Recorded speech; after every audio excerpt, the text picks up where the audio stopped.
ইউরোপের এই একটা জিনিস আমাকে এত বেশি ইমপ্রেস করছে যে এখানে মানুষজন এখনো পর্যন্ত এই 2025 সালে আইসাও যেখানে টিকটক হাবি জাবি নানান কিছুতে ভরপুর, বাট স্টিল মানে পিপল রিড বুক, মানুষ বই পড়ে। এটা খুবই ইমপ্রেসিভ একটা জিনিস। আমাদের দেশে সবাই এখন মানে মোবাইল নিয়ে এত বেশি বিজি, এত ব্যস্ততার পরেও যে মানুষজন এখানে একটু সময় বের করে বই পড়ে, এটা খুবই আমার কাছে খুবই খুবই মানে অসাধারণ লাগছে যে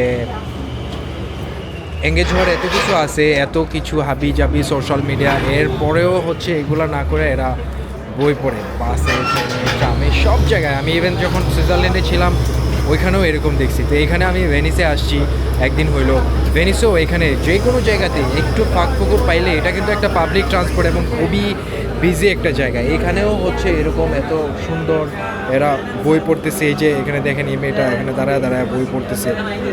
এটা খুবই প্রশংসাজনক একটা কাজ, আমার কাছে ভালো লাগছে। এবং এই যে এরা এটা সন্ধ্যা উদযাপন করতেছে আর কি সবাই, রাতের ভেনিস যতটুকু দেখানো যায় 1 মিনিটে 2 মিনিটে শর্টকাটে দেখে নেন, এ হচ্ছে বিষয়।